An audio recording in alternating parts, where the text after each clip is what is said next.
Muy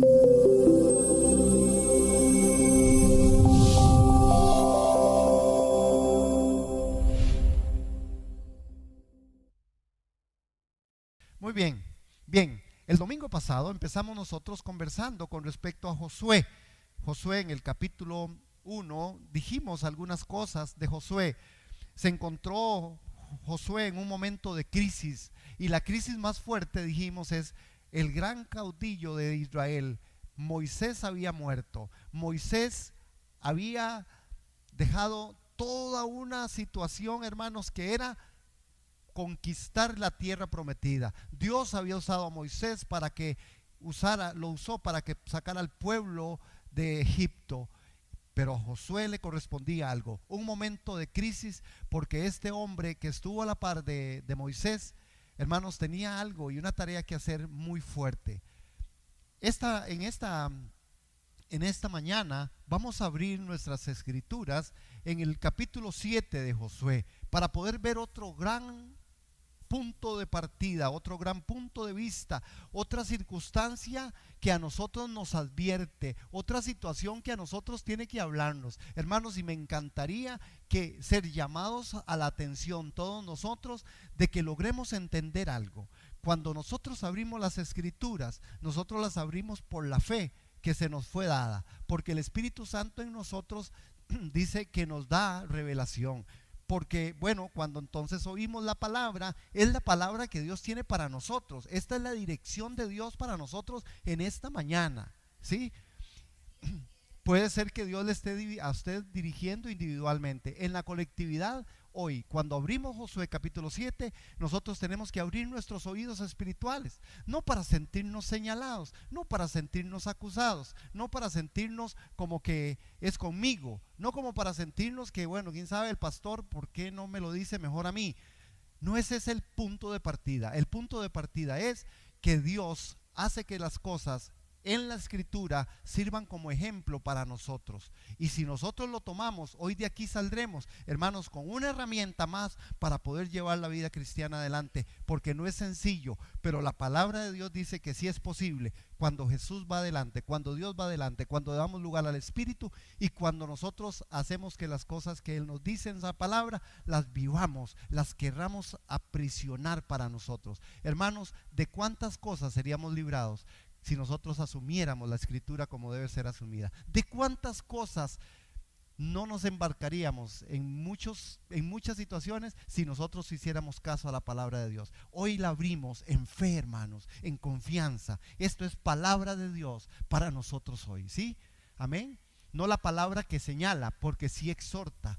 No la palabra solamente porque también edifica. Es que la palabra de Dios es una palabra profética por siempre, hermanos, ¿sí? Entonces edifica, entonces consuela, entonces anima, pero también confronta con nuestra circunstancia y nuestra vivencia en este siglo y en este mundo. Amén, amén. Bueno, Josué en el capítulo 7, vamos a trabajar, espero que sí, del verso 1 al verso 26. Y en el verso dentro del título, yo puse la prescripción de Dios para el corazón de Acán. Cuando nosotros vemos la palabra prescripción, esta palabra significa el proceso y las consecuencias de prescribir se conocen como prescripción.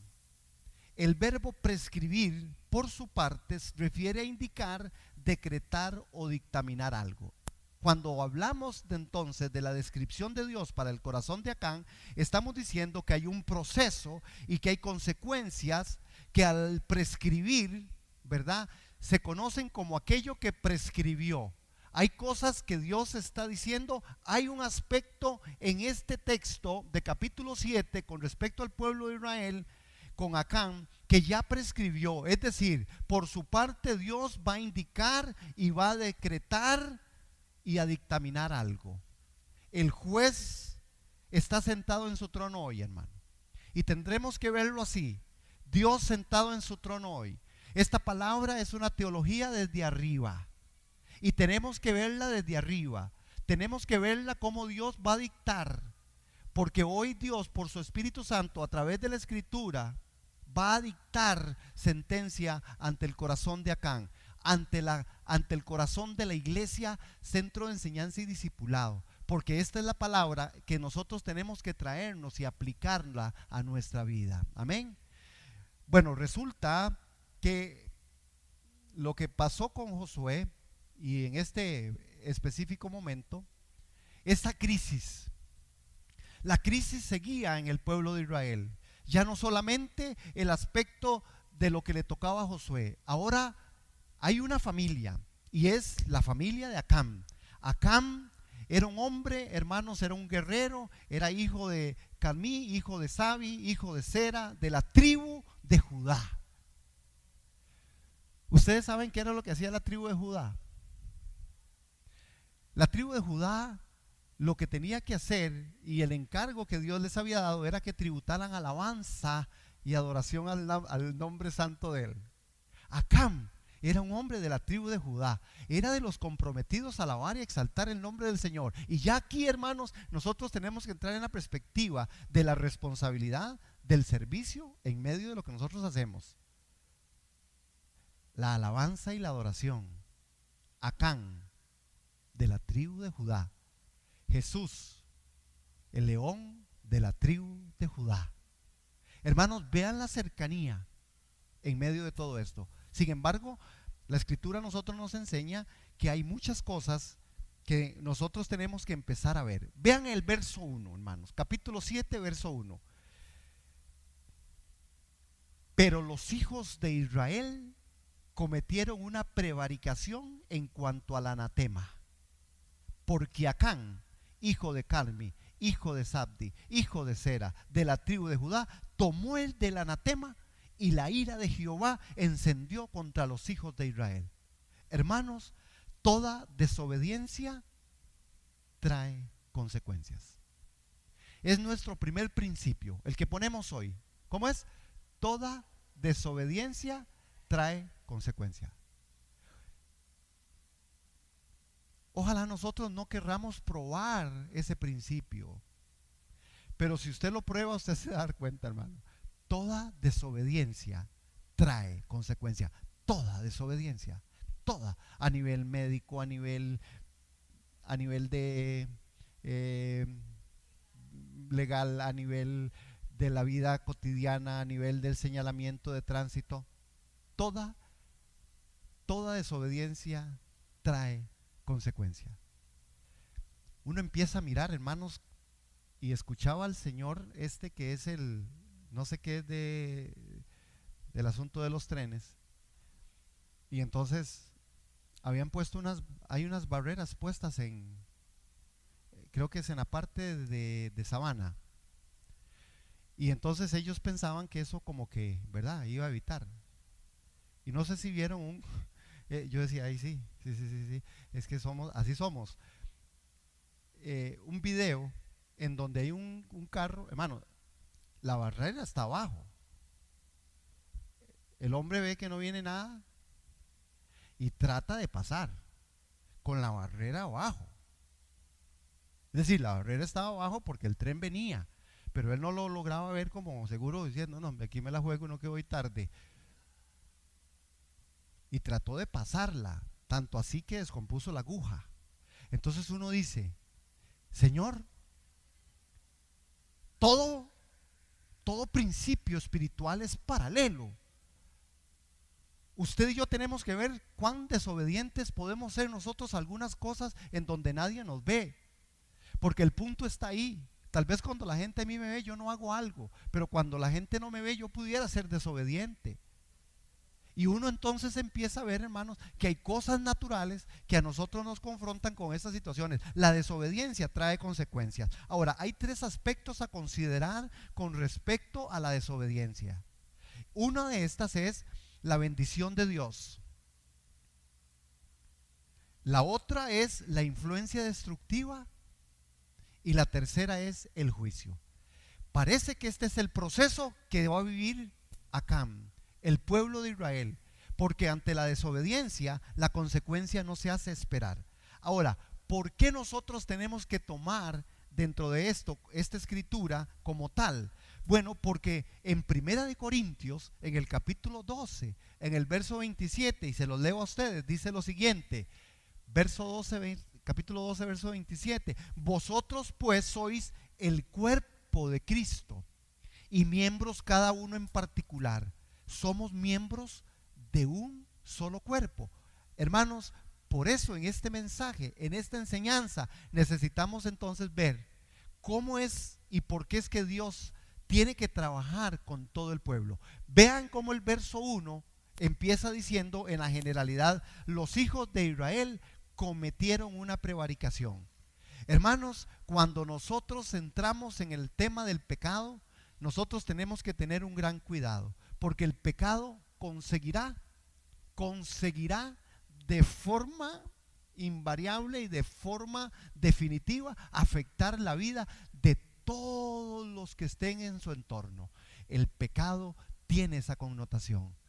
Tu pecado y el mío lo que hacen es golpear a quien esté a nuestro alrededor. Es como algo que se extiende de una forma poderosa.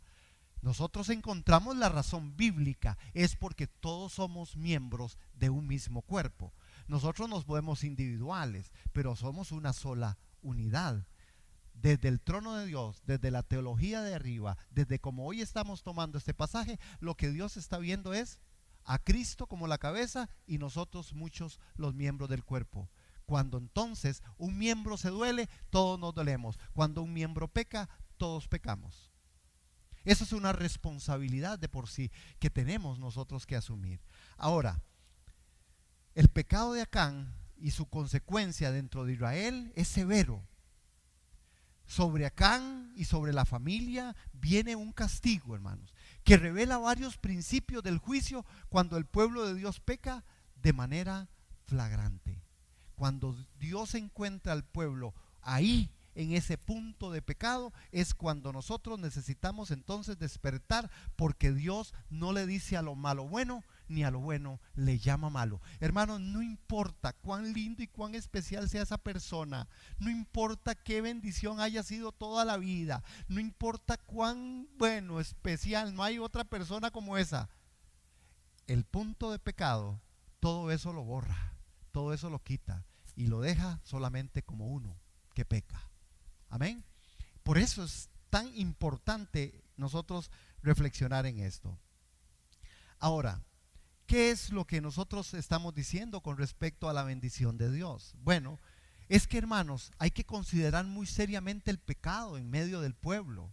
Y yo le estoy diciendo en medio del pueblo porque el verso 1 me da a mí el punto de partida, es en el pueblo.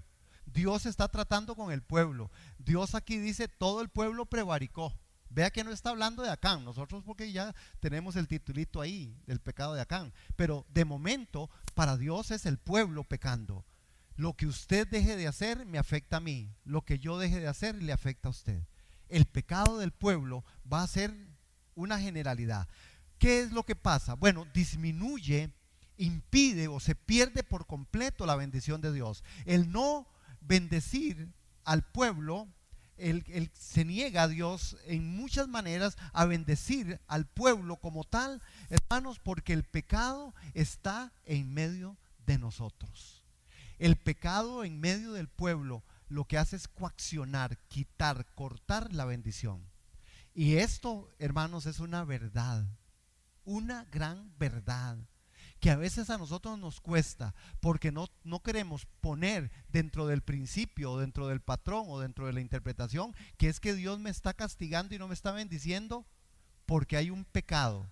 No, cuando decimos esto no estamos poniendo esa perspectiva, lo que estamos haciendo es decir, si hay pecado dentro del pueblo, la bendición no corre de la forma en que debe correr. Y eso es verdad, hermano. Por eso hay que tener mucho cuidado a la hora de que usted en medio de la iglesia, hablando de la iglesia local, ¿quiénes son las personas que están al servicio?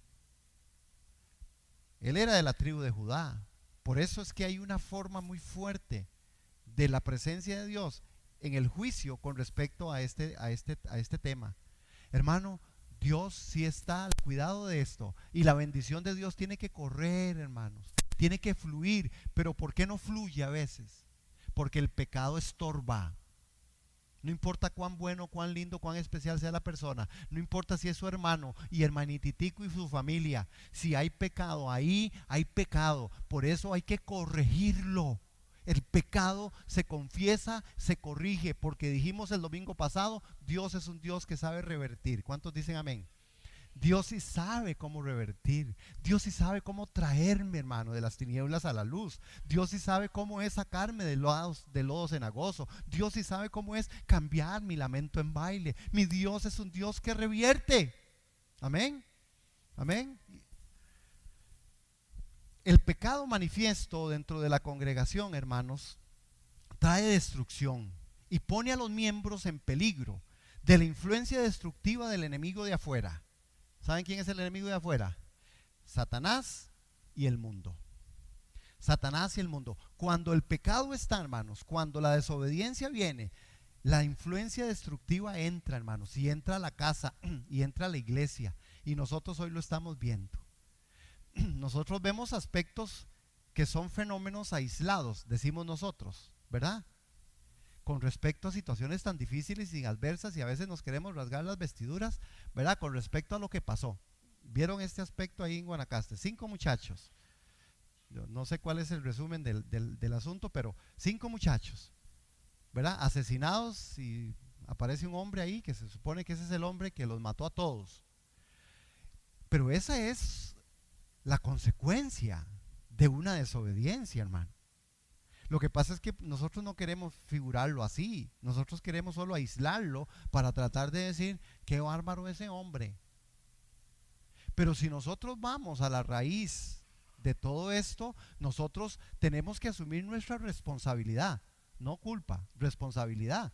Por ejemplo, como iglesia, ¿cuánto estamos orando por toda esta situación? ¿Cuánto ora usted, hermano, por todos estos narcotraficantes? ¿Cuánto ora usted por toda esa gente que hay, que es maldad? ¿A cuántos estamos evangelizando nosotros? Porque hoy, evangelizando a personas, pudiéramos traerlas a los pies del Cordero, a los pies de Cristo, para que esa persona sea un elemento menos del diablo, un elemento menos de la influencia destructiva. Pero a veces no lo vemos así. Lo aislamos, hermanos. La maldad está metida sobre la tierra y sobre las familias y sobre la casa y sobre la agresión en Costa Rica, porque hay una iglesia que necesitamos levantarnos en oración. Y usted me diría, entonces, ¿qué es? ¿Que se va a quitar? Ese no es nuestro problema. No es que se va a quitar o no, sí se va a quitar. El punto es que usted y yo tenemos que hacer lo que tenemos que hacer, hermano. Porque Satanás sí está haciendo su trabajo. El punto es, usted lo hace, yo lo estoy haciendo. Estamos orando por la familia. Estamos orando por nuestros hijos. Hermanos, ¿qué está pasando con nuestros hijos? ¿Qué está pasando en nuestro núcleo familiar? ¿Dónde están nuestros hijos? ¿Dónde están nuestros jóvenes hoy? ¿Dónde están? La permisidad, hermanos, la consecuencia está llegando en la desobediencia, la maldad. Este país es un país, hermanos, que está bajo una maldición. Y nosotros pensamos que somos los más bendecidos, imagínense. Y podemos contar como récord que solo Otto nos agarró. Otto fue el que pasó. Otto que va, no ese es otro, Otto el otro. Y que los males le caen al pueblo vecino, y que todas las tormentas se van para allá, y que algunos se atreven a decir, es que lloré y no vino aquí. Hermano, cuidado,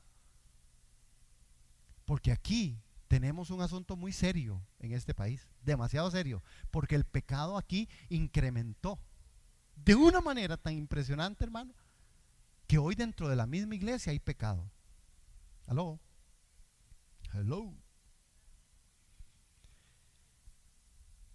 El juicio, hermanos. Si se tolera tal pecado y no se corrige, el pecado dará como resultado el juicio final. Ahora, hermanos, el pecado causa problema en todo el mundo a su alrededor. El hecho de que a veces somos culpables como Acán, permitiendo el pecado en nuestras vidas, y cuando nos escondemos o lo cubrimos, tarde o temprano traerá dolor y tribulación a nuestras vidas y a las de nuestras familias. Sin embargo, en estos versículos Dios nos da su prescripción para un corazón como el de Acán.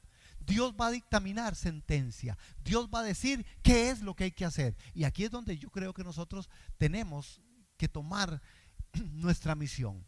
¿Qué fue lo que pasó, hermanos? Y aquí es donde viene una de las grandes enseñanzas. ¿Qué fue lo que pasó con ese pueblo? el pueblo de Israel estaba confiado. Hermanos, usted lo ve, uno lo empieza a notar. A partir del verso 2, después Josué envió hombres, dice, desde Jericó a Jai, que estaba junto a Bet-Aven, había al oriente de Betel, y les habló diciendo, subid y reconoced la tierra. Y ellos subieron y reconocieron a Jai. Y volvieron y volviendo a Josué, le dijeron, no suba todo el pueblo, sino suban como 2000 o 3000 hombres, y tomarán a Jai. No fatigues a todo el pueblo yendo allí, porque son pocos. Y subieron allá del pueblo como 3000 hombres, los cuales huyeron delante de los de Jai.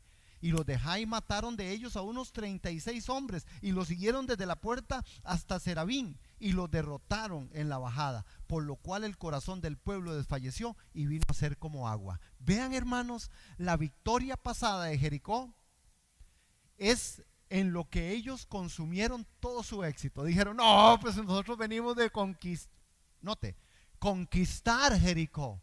Y la conquista de Jericó fue algo impresionante, porque aquellas murallas de Jericó, que tenían más de 6 metros en sus muros, y eran doble muro, más una altura impresionante, difícil, era un pueblo protegido. Sin embargo, ellos estaban gozosos de ver la victoria, que no era la victoria del pueblo. ¿De quién era la victoria?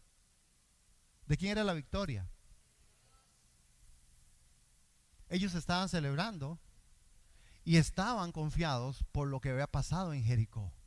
Pero oigan el relato. Y en el relato usted y yo tenemos que darnos cuenta cuáles son las cosas en las que el pecado empieza a funcionar, hermanos. En los descuidos de las percepciones humanas, sin la responsabilidad o sin tomar en cuenta lo divino. La percepción humana es fatal. Si usted no logra ver como Dios ve, usted se equivoca. Si usted y yo no logramos percibir y discernir y tener la interpretación y tener la revelación correcta de lo que Dios quiere, usted y yo vamos mal, hermano. Jai, eso es un pueblo chiquitillo. Mande 2000 o 3000. No fatigue tanto al pueblo. Tenga el pueblo ahí, mire, tranquilo. Deje que estos vayan algunos, porque de todas formas ese pueblito va a hacer nada. Y les pegaron el gran carrerón. Es decir, le dice, no se necesita a todos. Y aquí hay un mensaje para la iglesia. No se necesita a todos. La lección que tenemos que aprender es que nosotros no podemos estar sobre las victorias pasadas. Lo que Dios hizo con usted, hizo conmigo, es la victoria de Dios y la celebro. Yo todavía no he hecho nada. Él es el que lo ha hecho todo, y a nosotros se nos olvida y nos volvemos entonces personas que inclusive le pedimos a Dios en alguna forma que nos agradezca el que estamos aquí, que nos agradezca que servimos, que nos agradezca, Señor, porque vea a los otros, vea cómo andan aquellos, en cambio yo. Hermano, las victorias son de Dios, un principio inolvidable, porque si no el pecado toma lugar en tu vida. El principio de que la victoria de quién es, y si la victoria de Dios está asegurada, no va a ser a la manera suya, no va a ser a la forma suya, pero es a la forma de Dios, y Dios sabe cómo tratará con tu corazón, con el mío, con mi familia, con tus hijos y con los míos. Él sí sabe, y es su victoria. Tenemos que darle tributo a eso. No hay cosa tan pequeña cuando el diablo tiene sus manos metidas, hermano. No hay cosa tan pequeña. No, pues es que está en el proceso eso de los años de un poquito de rebeldía. Es algo pequeñito. Es algo pequeñito. Es chiquitito. Eso lo va, espérese que va a ver cuando ya llegue a la universidad y usted va a ver cómo. No es tan pequeñito, hermanos. Los rasgos de violencia y los rasgos en aspectos en donde hay rebeldía no son pequeños. La rebeldía es una. No hay grados de rebeldía, hay rebeldía. Y tu rebeldía y la mía hacen que si yo no conozco y no pongo en la perspectiva a Dios, En medio de esto, yo me salgo. Eso es lo único que el diablo necesita, que usted y yo sencillamente demos ese lugar. Abramos ese hilito en la ventana. Cuidado con lo que usted está haciendo. Cuidado con lo que usted está hablando. Cuidado con lo que yo estoy diciendo. Cuidado con lo que yo estoy hablando. Amén. Hermanos, en esto la caída fatal se dio. Israel estaba confiado por la victoria en Jericó.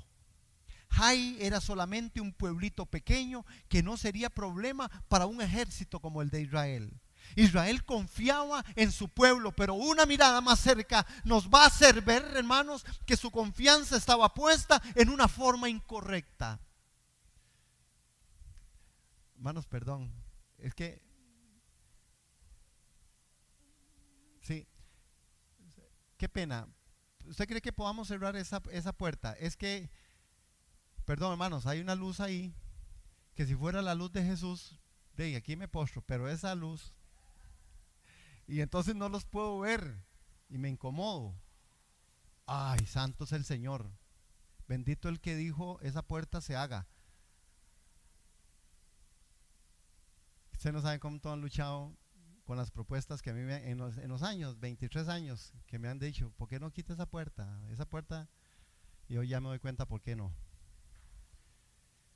Hermanos, en este espacio, en estos tiempos, hermanos, la confianza estaba en una forma incorrecta. Usted y yo está bien, hermanos. Sí, gocémonos en las victorias de Dios, pero tenemos que entender que todavía nosotros estamos sujetos a la humana debilidad. Y que una palabra, una forma en que yo abro un espacio, Dios es quitado y el enemigo viene a hacer lo que él sabe que tiene que hacer, que es destruir, que es matar, que es robar. Por eso, saquemos nuestras consecuencias con respecto a esto, hermanos. Amén. Israel no se dio cuenta de que estaba viviendo unos momentos muy peligrosos. Y aquí es donde está el tema. Vamos a leer esto juntos. Si esto me corre.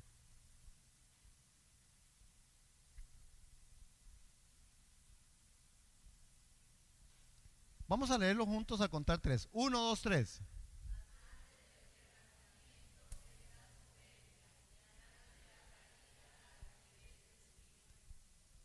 Proverbios 16, 18. Antes del quebrantamiento de es la soberbia. Antes de la caída es la altivez de espíritu. Hermanos, y este es un tema que es para una discusión o para una predicación o para una enseñanza. Antes del quebrantamiento es la soberbia. ¿Cuánta soberbia puede haber en nosotros? ¿Cuánta soberbia existió en este pueblo? Proverbios capítulo 16, verso 18 dice y habla de la soberbia. Soberbia, cuando yo creo que yo tengo la razón en todo. Cuando discuto en medio de mi núcleo familiar y pienso que se me tiene que dar la razón. Soberbia. Altivez, la altivez. No, yo no lo recibo, yo sí, eso soy yo. Esa altivez, hermanos, eso que se promueve y que nace del corazón, que nace del yo, que nace del pecado. Yo le digo a los muchachos, jóvenes, tengan cuidado, porque hoy estamos con los millennium y con los, no sé cómo se llaman los otros, pero parece que es una nueva forma. Y yo siempre digo, es una nueva sociedad, es una nueva manera. Los jóvenes piensan tener razón, hoy quieren cuestionar a Dios.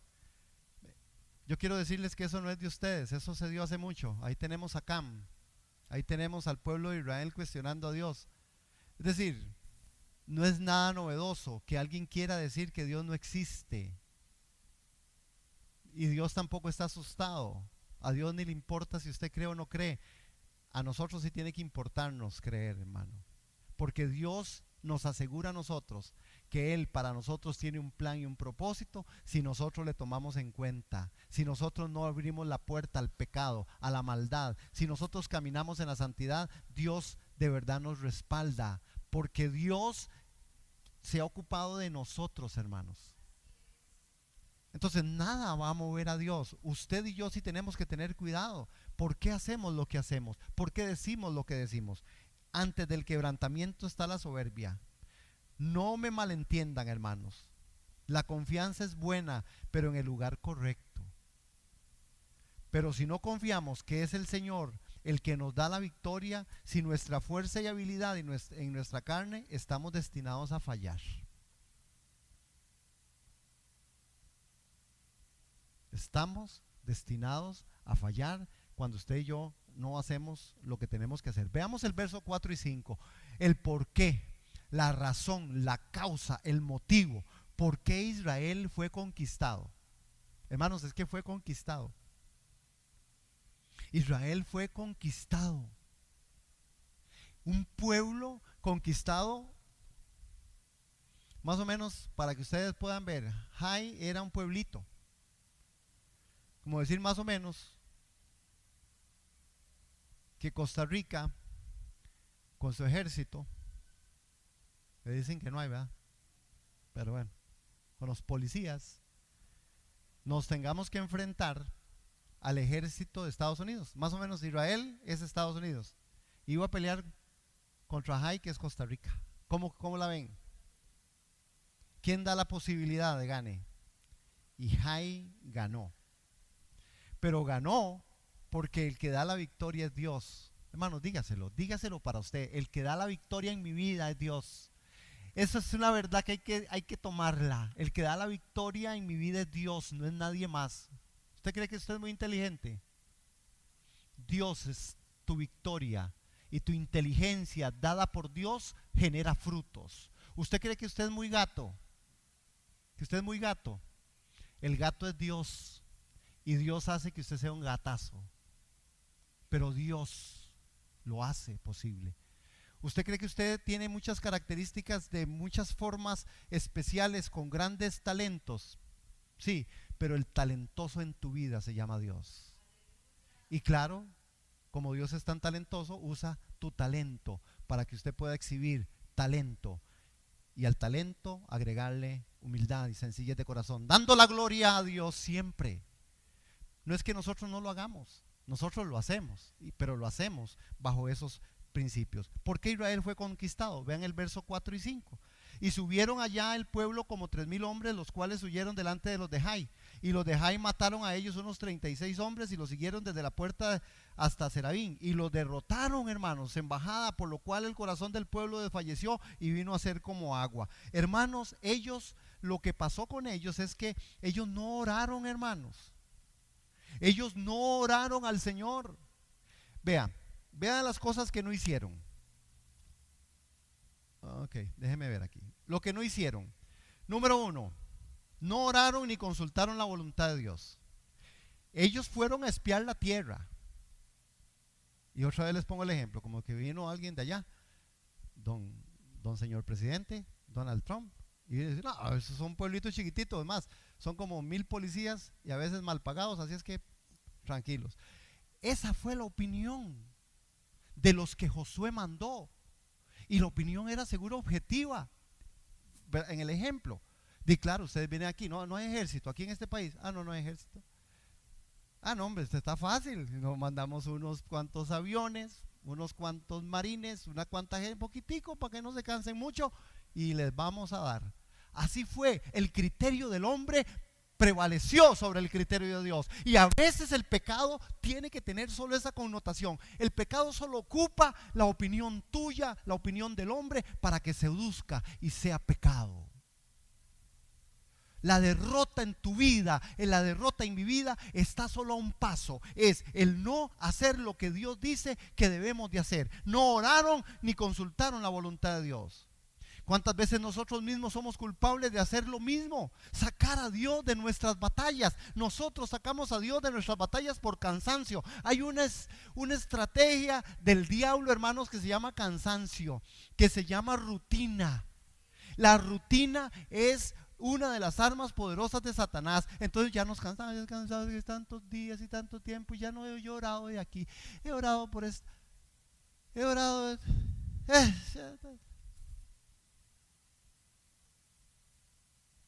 ¿Cuántos se han tomado más de 3 jarabes para quitarse una tos? Y yo decía, y todo lo que me decían, usted no ha probado, pastor, ese jarabe, vieras ese jarabe, siempre jarabe. Y otro jarabe, ese jarabe, ese sí, y todo criterios, ¿verdad? Bien intencionados, hermanos, ¿verdad? Más aquí que todos somos doctores y entrenadores, y aquí se tiene la receta. Pero ¿cuántas veces entonces entramos? Claro, yo llegué a cansarme y yo dije, no, ya no tomo más nada, a mí no me gusta tomar medicamentos. Yo siempre trato de orar y tomar agua, nada más. Pero bueno, me tocó y me tocó duro. Pero ¿por qué les quiero ilustrar con esto? Porque entonces el cansancio y la rutina es parte del tema que a nosotros nos envuelve. Entonces ya yo estaba, hermano, llegué a un momento donde estaba, ¿verdad? Me enojé y le dije, creo que le dije a mi esposa y también creo que le dije a Ania, Ania, voy a ir a hablar con Dios muy seriamente. Y seguro más o menos Dios temblando, uy, viene. Pero de verdad fui y hablé muy seriamente, hermanos. ¿Y sabe con qué me encontré? Con el gran secreto de que lo primero que tuve que haber hecho antes de oír el consejo muy bien intencionado de 50 jarabes que me descompusieron la panza, haber orado y haber pedido, Señor, de verdad, hasta en eso tan pequeño, porque a veces uno dice, no, pues es una pastilla. No, hermano, en todo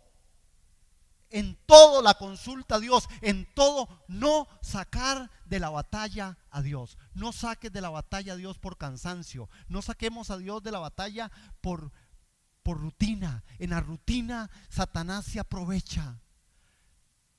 En esa decepción que nosotros hoy,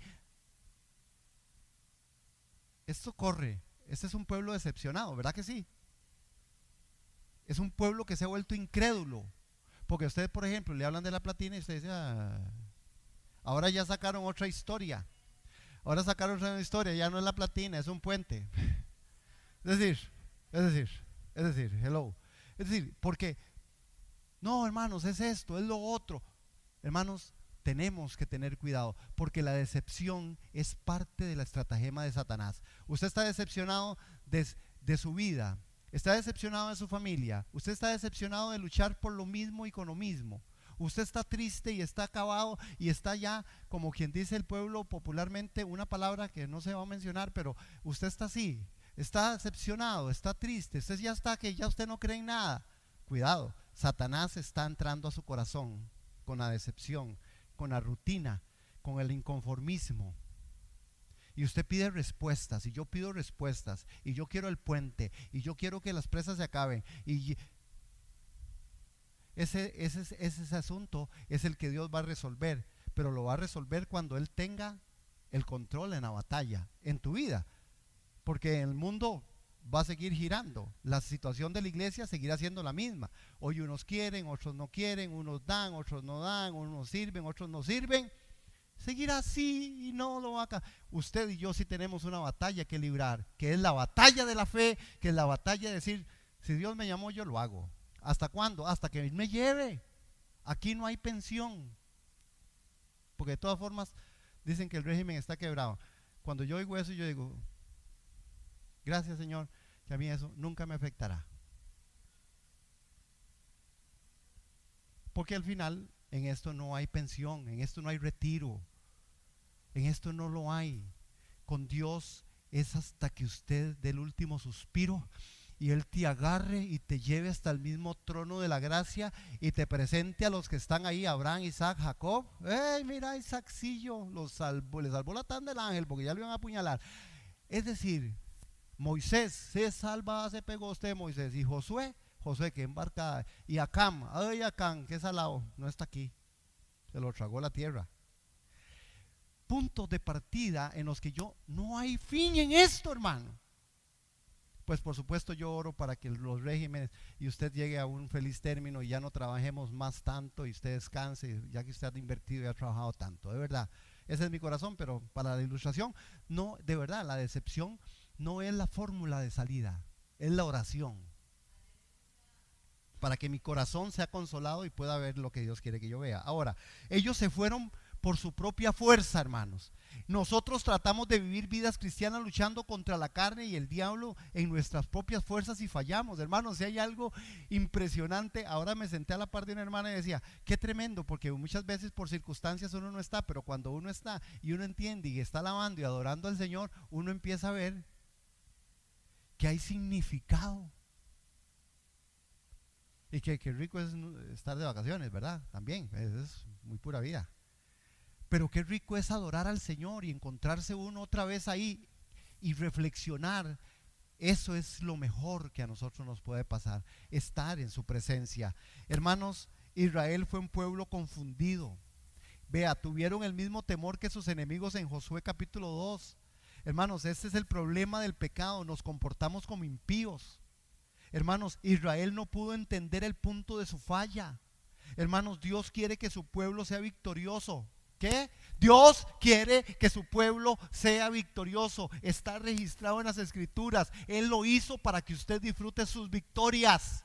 Él lo hizo para que usted viva con gozo. Él lo hizo para que usted viva en victoria. Él lo hizo para que usted viva prosperado en todos sus caminos. Él todo lo que hizo, hasta dar su vida y muerte a muerte de cruz, lo hizo para que usted sea victorioso, para que usted sea gozoso, para que yo viva, para que yo goce, para que yo disfrute, hermanos. Y Dios quiere a ese pueblo victorioso. Él nos da los pasos necesarios para que la nación, a Israel le dio y le dijo, usted tiene que saber cómo tienen que hacer. Vean la reacción, hermanos. Principios que ya los dijimos. No oraron consultando a Dios, sacaron a Dios de la batalla, no llevaron el arca, no llevaron la presencia de Dios. Hermano, ¿con quién va usted a su trabajo? ¿Con quién voy yo al trabajo? ¿Con quién vengo yo a la iglesia? ¿Con quién hago el servicio? ¿Con quién? Porque si yo lo hago con la presencia de Dios, ay, el temor santo se apodera de mí. La santidad no deja que entonces el pecado tome lugar en mi vida. Y me pude haber salido muy molesto con todo un montón de situaciones, pero entonces entiendo que la presencia de Dios conmigo va, camina, trasciende, y Dios no me va a dejar solo, porque mi Dios es un Dios que sabe cómo ganar y hacer que la batalla sea. El descubrimiento doloroso. Vean la reacción en capítulo 6 al verso 15. Vean la reacción de Josué. ¿Qué fue lo que hizo Josué, hermanos? La reacción de Josué en el verso del 6 al 9. Lo leo. Entonces Josué rompió sus vestidos y se postró en tierra sobre su rostro delante del arca de Jehová hasta caer la tarde, él y los ancianos de Israel, y echaron polvo sobre sus cabezas. Vean qué hizo Josué. Oró. Se volcó delante de la presencia del Señor. Verso 7. Y Josué dijo: ay, Señor Jehová, ¿por qué hiciste pasar a este pueblo el Jordán para entregarnos en las manos de los amorreos, para que nos destruyan? Ojalá nos hubiésemos quedado al otro lado del Jordán. Verso 8. Ay, Señor, ¿qué diré? Ya que Israel ha vuelto la espalda delante de tus enemigos. Verso 9. Porque los cananeos y todos los moradores de la tierra oirán y nos rodearán y borrarán nuestro nombre de sobre la tierra. Y entonces, ¿qué harás tú en tu gran nombre?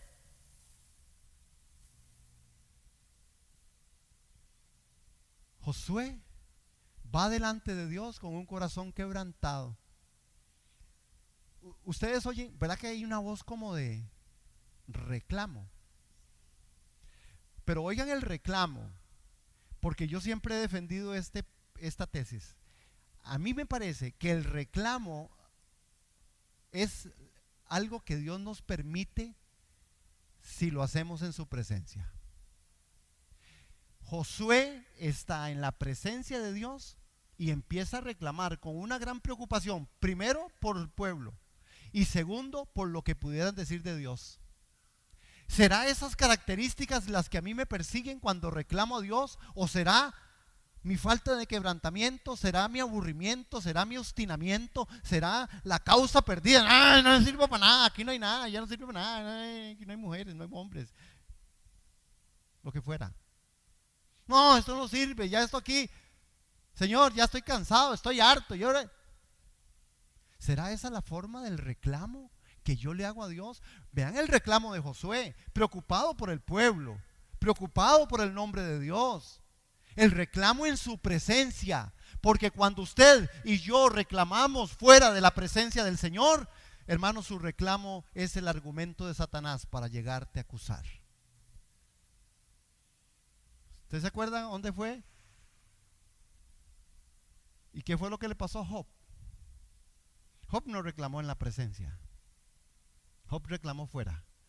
Y Dios le dijo, y el diablo llegó y le dijo, oh, ¿usted ha considerado a Job? Ah, sí, sí, Job. Ve el concepto de Dios desde la teología de arriba. Job, un hombre justo, taca, ta, ta. Es que usted no lo ha visto cuando está en la circunstancia. Ese hombre cuando está en la circunstancia viera las cosas que le salen por ahí. No se da cuenta que está inclinado a sus hijos y no a usted. Por los hijos caminan, corren y van. Por los hijos, ese hombre hacía lo que fuera. Ni el culto hacía. Y en él era el extremo. Presentaba sacrificios por cada hijo todos los días y a cada rato. Era un asunto endiosado ahí, sus hijos. Por eso es que lo primero que le pasa es que se los matan a todos. Nada personal. Uno no quiere que nuestros hijos desaparezcan, pero cuidado. Porque por los hijos estamos capacitados y hacemos cosas que no hacemos por Dios o que no hacemos por el hermano. Por los hijos hacemos cosas que a veces no son del Espíritu de Dios. Son locura. Todo lo hacemos, todo lo dejamos. Nuestros hijos manejan la vida nuestra. Somos capaces de dejar a Dios por nuestros hijos. Yo lo he visto en familias. Nuestros hijos nos sacan de los momentos de Dios. Son capaces de hacer muchas cosas y esto no es culpa de los hijos. Esta es responsabilidad de nosotros como padres. ¿Aló? Ah, qué dicha. Una mano muy... Señor. Vale que tú y yo somos mayoría. Lo digo en el amor de Dios, pero es la verdad que a nosotros nos está dominando. Nos domina. Tenemos que orar a Dios para decir, Señor, ¿qué es entonces con nuestros hijos? ¿Cómo lo hago? Corrige al niño, instrúyelo en su camino. Que ya no quieren ir a la iglesia. No, mientras usted viva bajo este techo, aquí usted como come, como duerme y como viste, igualmente usted va donde nosotros vamos. Cuando usted ya no tenga, usted se case y vaya por otro lado, haga todo lo que le dé la gana, porque al final uno sabe que no hacen lo que le da la gana, porque han sido instruidos. Yo me gozo de ver familias aquí, que sus hijos están aquí, hermano, porque hay también una escogencia de los hijos, y ahí los papás no podemos hacer mucho o nada, pero que sea la escogencia de los hijos. No que nosotros nos volvamos permisivos. ¿Sí me doy a entender, iglesia? Porque nuestros hijos también, sí, yo tengo que tener mi casa en orden, pero yo tengo una forma, tengo la posibilidad de hacerlo en alguna medida, pero también los muchachos, cuando a usted le sacan la cédula, como más o menos es, ¿han visto a los árbitros? Aquí atrás. Es como la cédula para muchos hijos es como la tarjeta roja para los papás. Tarjeta roja, papá, está fuera, tengo cédula, fuera. Claro, cuando tienen una necesidad, el primer teléfono que suena es el suyo. Y nosotros seguimos siendo papás. ¿Cuántos me comprenden aquí? Qué fuerte. Pero eso es una gran oportunidad para decirle, bueno, hijo, es que usted me sacó la tarjeta roja un día de estos. ¿Será que me confundí y era amarilla? Él le va a decir, sí, era amarilla, es una amonestación, papá. Ahora ayúdeme. Pero esto fue lo que pasa. El pueblo de Israel no fue distinto, hermanos. Vean la reacción. Ahora, la reacción de Josué fue la oración. Después de la tragedia, Josué va a Dios con un corazón quebrantado, hermano. Es que cuando se han tomado decisiones incorrectas, tarde o temprano tienen que llegar a consecuencias terribles y es muy tarde y mucho menos culpar a Dios de las cosas, hermanos. ¿Qué es lo que Dios hace? Dios confronta. Vea lo que Dios le dice. Lo primero que Dios le dice es, levántate. ¿Qué le dice Dios? A ver, papito, párese de ahí. Párese de ahí, porque ese camino de la decepción, de que según usted, solo usted lo hace y usted lo hace bien. No, no, no. Hay un poco más que lo están haciendo. A ver, levántese. El domingo vimos esa palabra, ¿verdad? Levántese. Hermano, ¿cuál es tu circunstancia? En el nombre de Jesús yo le digo, levántese. Levántate. Anoche me soñé con Stephanie. Levántate.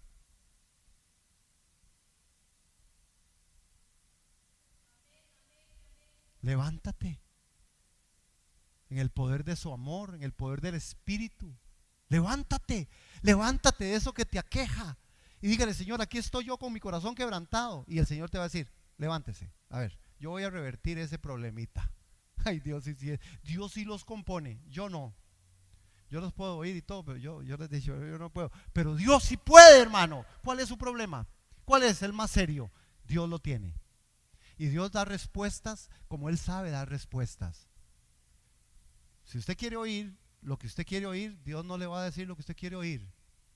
A ver, dígale al hermano, Dios no te va a decir lo que usted quiere oír. Dios va a decirte lo que Él sabe que es bueno para tu vida. Eso es verdad. Pero nosotros queremos oír algo, ¿sí? Es claro, nosotros siempre queremos oír algo, hermano. Por supuesto, si me duele la muela, vayan del doctor. Si me duele la muela, yo quiero que se me quite el dolor de muela. Eso es como lo normal, así somos, ¿sí? Y eso no es un pecado ni es malo. Pero ¿qué querrá Dios enseñarme? Tengo que empezar a ver cómo meto a Dios en mi batalla. Levántate. ¿Quién pecó? ¿Quién dice el que pecó? Vea, Jehová le dijo, levántate, porque te postras así sobre tu rostro. Está sucio ahí, chiquito. Israel ha pecado y aún ha quebrantado mi pacto que yo les mandé. ¿A quién incluye Dios? A Israel. Cuando el pecado es en el pueblo, Dios incluye al pueblo. Por eso tenemos que tener cuidado dónde anda usted, qué anda haciendo usted. Hermano, ¿qué teología le persigue a usted? ¿Qué forma de vivencia cristiana tiene usted? ¿Cuál es su conducta en la ética moral, en la ética cristiana? ¿Qué lo persigue a usted? ¿Qué es usted? ¿Quién es usted? ¿Cómo funciona? Si usted va a decir que usted es un cristiano, tiene que tener cuidado de cómo comporta, de cómo se comporta y cómo camina usted en su vida, porque usted me está embarcando a mí o me está poniendo en un lugar. Porque cuando uno se encuentra a esa gente que ora, esa gente que anda en santidad, y la gente del pueblo la conoce, dice, uy, es cristiano, uy, usted es un cristiano como Gabriela, wow, yo quiero. Y usted dice, uy, qué dicha que fue Gabriela la que la conocen en el pueblo. Por referencia, es cierto, hermano, pero por referencia igualmente tenemos lo otro, lo contrario. Hay gente que es tan mal portada, tan de mal testimonio, que cuando usted dice, y usted tiene que decir, no, pero es que yo no soy como ese, y a usted no, de nada le vale. Es que yo no soy como ese. No, si usted dice que es cristiano, todos son iguales. Por eso es el gran problema. Ahora, vean lo que Dios hace, hermanos. Yo estoy emocionado. No me voy a pasar de la hora, pero yo estoy emocionado porque Él mete a todo el pueblo y le dice, no podrán contra el enemigo. Ve lo que aquí le dice en el verso 12. Dice, aún han quebrantado mi pacto que yo les mandé, y también han tomado del anatema y hasta han hurtado, han mentido y aún lo han guardado entre sus enseres. Es decir, no les bastó con una completa. Por esto, los hijos de Israel no podrán hacer frente a sus enemigos. Hermano, cuando no hay una confesión de pecado y se ha fallado el pecado, usted no le podrá hacer frente al enemigo. Si usted quiere, llore y revuélquese. Pero si el pecado está ahí, si la situación usted no ha cedido, si usted no se ha postrado, si usted no se ha humillado, el enemigo ganó. El enemigo ganó. El enemigo ganó. Usted no tendrá victoria sobre su enemigo, no la vamos a tener. Por eso es que hay mucha frustración en el pueblo. La gente dice, pero ¿qué pasa? ¿Pero qué pasa? Lo que pasa es que necesitamos nosotros empezar a confrontarnos con nuestras situaciones y las cosas que no estamos haciendo incorrectas, porque Dios quiere un pueblo victorioso. Pero para que el pueblo sea victorioso, usted y yo tenemos que andar en la santidad y tenemos que andar en el camino de Dios, obedeciendo a sus mandatos, escuchando la palabra y practicándola, para que nos vaya bien en la vida. Ahora, en este verso 12, él está diciendo, Dice, no le van a poder hacer frente a sus enemigos, sino que delante de sus enemigos volverán la espalda por cuanto han venido a ser anatema. Si estaré, ni estaré más con vosotros, si los destruyereis, si no destruyereis el anatema de en medio de vosotros. Levántate, le dice, y santifica al pueblo, y di, santificaos para mañana, porque Jehová, el Dios de Israel, dice así: anatema hay en medio de ti, Israel, no podrás hacer frente a tus enemigos hasta que hayáis quitado el anatema de en medio de vosotros. Hermanos, os acercaréis pues mañana por vuestras tribus, y la tribu de Jehová tomaré se acercará por sus familias, y la familia de Jehová tomare se acercará por sus casas, y la casa de Jehová que Jehová tomare se acercará por los varones. Y en él, y el que fuere sorprendido en el anatema será quemado, él y todo lo que tiene, por cuanto ha quebrantado el pacto de Jehová, han cometido maldad en Israel. Y Josué se levantó de mañana e hizo acercar a Israel por tribus, y fue tomada la tribu de Judá. Ay, ahora sí, en el pecado de muerte. Hermanos, Dios conoce nuestros pecados. Sí, usted escuchó bien. Dios conoce nuestros pecados. Dios odia nuestro pecado. Dios castiga nuestro pecado. El pecado afecta a todos los que están a su alrededor. El pecado no se puede esconder en la obra de Dios. El pecado hay que confrontarlo. A ver, hermanos, dígaselo para usted y para mí. El pecado hay que confrontarlo. Hay una secuencia que ese pecado sigue. Después vamos a ver más. El pecado descubierto. La secuencia en el pecado: vi, codicié y tomé. Así es como funciona. Primero usted, mire, ve, después lo quiere, después lo toma. Así siempre funcionó desde el principio. Así ha funcionado desde Adán y Eva. Ella primero vio, ella lo codició y ella lo tomó, el fruto prohibido, y se lo comió y le dio al otro. Hermanos, el pecado de muerte está. Ustedes conocen este relato. A mí me encantaría, y vamos a tomar, porque estamos en esto, y voy a tomar más tiempo la próxima semana, si el Señor así quiere que esté aquí, si no en el cielo. Pero al final, para poder ver nosotros algunas de las cosas, hermanos, ¿qué es lo que realmente pasó? La levadura había leudado todo el pan. Hermanos, Jesús lo habló en Lucas 1:23. La levadura, todo saldrá a la luz, el pecado descubierto y confesado. Hermanos, el que encubre el pecado no prosperará más, el que confiesa y se aparta alcanza misericordia. Hermanos, en el Edén pasó lo mismo que pasó aquí. Acán tomó lo que le pertenecía a Dios. Es muy triste porque ellos fueron destruidos. Y vea cómo fueron destruidos. Primero Dios llama a la tribu de Judá. ¿Por qué? Lo dije el viernes en una reunión que teníamos aquí. Porque Dios sí toma en cuenta a los que están sirviendo primero, para llamarlos a cuentas, para confrontarlos y también para decirles gracias, porque nuestro Dios es un Dios agradecido con los que entendemos el principio y el placer de servir, el privilegio de servir. Pero tenemos que tener cuidado porque seremos llamados a cuentas primero. No se hagan muchos de ustedes maestros no sabiendo que recibiréis mayor condenación. Termino con esto, hermano. Lamentablemente, cuando Acán se ve descubierto, confiesa el pecado. Hasta que se vio descubierto, dice: no, yo sí fui. Ah, no, muchacho, qué bárbaro, nadie sabía. Dios sabía. Hermanos, el principio es que cuando usted en primera instancia hace, póngame aquí atención, no le hagan caso a ese hombre. Ve, esos descuidos son los que producen pecado. Ya me hicieron pecar, ¿no? El punto está en que al final, hermanos, este hombre dice: yo fui, pero ya había embaucado a todo el mundo. Vean.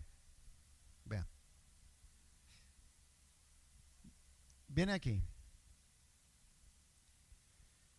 Entonces Josué, en el verso 24, hermanos, ahí, para terminar. Entonces Josué y todo Israel con él tomaron a Acán, hijo de Zera, el dinero, el manto, el lingote de oro, sus hijos, sus hijas, sus bueyes, sus asnos, sus ovejas, su tienda y todo cuanto tenían, y lo llevaron todo al valle de Acor. ¿Saben qué significa Acor? Significa tribulación. El valle de Acor es el valle de la tribulación. Hay un pasaje en Isaías donde él dice que él llevará al pueblo al desierto y lo hará pasar por el valle de Acor, pero que abrirá puerta y convertirá esa puerta en puerta de esperanza. Cristo en mí, la esperanza de gloria. El valle de Acor, oiga, lo llevaron. Y las pobres ovejas, ¿qué culpa tenían? Y los hijos y las hijas. Y les dijo Josué: ¿por qué nos has turbado? Túrbete Jehová en este día. Y todos los israelitas lo apedrearon y lo quemaron después de apedrearlos. Ahora sí, aquí viene la parte donde el Señor me dice: bueno, pregunte quién está en pecado, porque ya tengo las piedras listas. ¿Quién está en pecado aquí? Entonces, tendríamos que traerlo junto con los hijos, junto con el carro, que es el que me está encandilando. Ah, no, ya lo quitaron. Y decir: todo esto se va a quemar, apedréenlo y que se muera. ¿Usted cree que el pecado tendría tanta popularidad si la acción fuera así hoy? ¿Verdad que no? Sin embargo, aquí es donde está el punto de Dios. La gracia y la misericordia de Dios son mayores que la vida. Y Dios sí quiere un pueblo arrepentido, porque Dios quiere un pueblo victorioso. El Señor es mi rey, mi todo. El Señor es mi luz y mi salvación. Pero Dios sí quiere que haya una confesión sincera, hermanos, del pecado. ¿Por qué esperar a ser descubierto? ¿Por qué esperar a que la gente se dé cuenta? ¿Por qué esperar, hermanos? ¿Por qué dar lugar a esa codicia, a ese tocar, a ese tomar, a ese ver? ¿Por qué deleitarnos en aquellas cosas en las cuales mis ojos tienen que respetar a la Virgen? Mis ojos deben estar puestos en Cristo Jesús, autor consumador de la fe, y si usted es casado después de eso, en su esposa. No ande viendo por otro lado, que eso no le conviene. Cuidado, iglesia, cuidado, cuidado a las esposas. Solo los ojos puestos en Cristo Jesús, pero no descuide sus ojos para con su esposo. Y cierren la boca. Uno sabe que a veces es admiración, pero solo los ojos. Vean lo que sucede, hermanos. Los hijos, y usted podría decir: y entonces Dios, ¿y qué culpa tienen los hijos? Los hijos son responsables, porque Dios da una responsabilidad. Y aquí es donde yo quiero cerrar con el llamado de Dios en medio de nosotros. Levantaron entonces, dice: túrbete Jehová este día. Y los israelitas lo apedrearon y lo quemaron después de apedrearlos. Y levantaron sobre él una gran montaña, un gran montón de piedras que permanecen hasta hoy. Y Jehová se volvió del ardor de su ira, y por eso aquel lugar se llama el Valle de Acor hasta hoy. Cuidado, hermanos, en ese valle. Cuidado. Él abrirá puerta que se llama puerta de esperanza. Pero si hoy usted y yo, o yo, estamos en el Valle de Acor, si usted sigue tan cansado de creer que ya ha sido el cristiano modelo y ya se cansó, de que ya ha orado mucho, cuidado, hermano, porque eso es pecado delante de Dios. Porque el que sabe hacer lo bueno y no lo hace, le es contado por pecado. Cuidado nuestros ojitos lo que ven, cuidado nuestras manitas lo que tocan, que en el cielo está el Señor y nos mira con amor. Cuidado mis ojitos lo que ven. Cuidado, le voy a decir por qué, hermano. Porque hoy la tecnología nos está enseñando. Yo estaba tratando de buscar un tema, hermanos, vea lo que me pasó. Un tema para informarme, ¿verdad?, sobre una palabra. Hermano, yo pongo eso ahí, ¿verdad?, y para ver qué me dice el wiki no sé cuánto, o la otra, ¿verdad? Y me salió una mujer chinga. Hermano, y uno dice, di, pero ¿qué torta? Porque eso no, ¿verdad? ¿Qué torta? ¿Qué torta? Porque eso es para uno que ya está viejito o por lo menos mayor. Gracias a Dios por eso, porque y podemos y sabemos discernir y cortamos por lo sano. Uno ya sabe que ya eso es, aparte de que la que sale ahí no es de verdad, podría flotar en el mar porque todo es plástica. Pero pero los muchachos, los chiquillos emocionados y entusiasmados y las hormonas al full, es fuerte, ¿ah? Hermanos, qué cuidado hay que tener con esto. Cuidado, no dejemos de orar, no dejemos de confesar el pecado. Aún de los ocultos, líbranos, Señor. Los jóvenes, jóvenes, congreguémonos, jóvenes, vengamos a la congregación, vengamos a la oración, vengamos a los recursos que Dios nos da, hermanos, de estudio de la palabra. Porque eso puede salvarnos de muchas cosas, hermanos. Amén. Y aquí estamos como iglesia para eso, para salir edificados. Entonces, en el nombre de Jesús, que en esta mañana salgamos de aquí de verdad con nuestro corazón lleno, diciendo: Señor, tú lo ves todo, tú lo conoces todo, a Dios no se le burla, con Dios no se juega. Y si yo he pecado, que haya confesión del pecado, porque Acán de verdad fue decretado por Dios maldito. Todos sus hijos, todo lo que tenía, todo lo perdió, hermano. Nosotros tenemos que saber que Dios toma el pecado muy en serio, muy en serio. Amén. Bueno, Padre, te damos muchas gracias, tributamos a ti honor, gloria, alabanza y adoración, y te damos gracias por todo, en el nombre de Cristo Jesús. Amén. Amén, hermanos, démosle ese aplauso. Él quiere nuestra victoria. Amén. Aleluya. Buenas tardes, que tengan un lindísimo día. Amén.